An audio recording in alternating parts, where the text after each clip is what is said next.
వివాదాల వర్మ ఆర్జీవికి పిచ్చెక్కించారాయన. జనరల్గా అందరినీ రామ్ గోపాల్ వర్మ కెలుకుతూ ఉంటారు. అలాంటి ఆర్జీవికి 3 చెరువుల నీళ్లు తాగించారాయన. ఆయన ఎవరో కాదు, Amaravati JAC chairman Kolikapudi Srinivasarao. RGV తల తెస్తే ₹1 ఇస్తానన్న కొలికపూడి వ్యాఖ్యలు ఇప్పుడు వివాదాస్పదంగా మారాయి. అయితే ఆ రోజు నుంచి ఆర్జీవి అస్సలు కనిపించడం లేదు.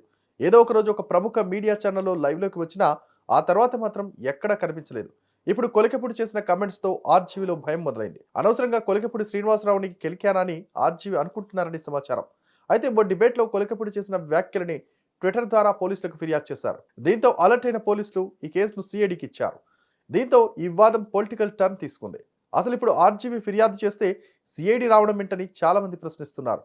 ఇప్పుడు సిచ్యుయేషన్ ఎలా ఉందంటే కొలికపూడి దెబ్బ, ఆర్జీవి అబ్బా అన్నట్టుగా ఉంది పరిస్థితి. అయితే ఆంధ్రప్రదేశ్ పరిరక్షణ సమితి అధ్యక్షుడు కొలికపూడి శ్రీనివాసరావు ఈరోజు ఏపీ సిఐడి విచారణకు హాజరయ్యారు. సినీ దర్శకుడు రామ్ గోపాల్ వర్మపై చేసిన అనుచిత వ్యాఖ్యలకు వివరణ ఇవ్వాలంటూ శ్రీనివాసరావుకు 41A కింద సిఐడి అధికారులు నోటీసులను ఇచ్చారు.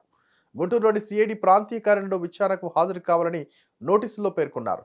సిఐడి నోటీసుల మేరకు ఆయన విచారణకు హాజరయ్యారు. యువతను తప్పుదోవ పట్టించే విధంగా రామ్ గోపాల్ వర్మ వ్యూహం సినిమాను చిత్రీకరించారని ఆంధ్రప్రదేశ్ పరిరక్షణ సమితి నేత కొలికపూడి శ్రీనివాసరావు ఆరోపించారు. వర్మ మీద చేసిన వ్యాఖ్యలపై వివరణ ఇవ్వాలని సిఐడి ఇచ్చిన నోటీసుల మేరకు గుంటూరు సిఐడి కార్యాలయానికి వచ్చినట్టు ఆయన తెలిపారు. హైదరాబాద్లో ఒక ప్రైవేటు ఛానల్లో వ్యాఖ్యలు చేస్తే ఏమాత్రం సంబంధం లేని ఏపీ సిఐడి నోటీసులు ఇవ్వడం దారుణమన్నారు.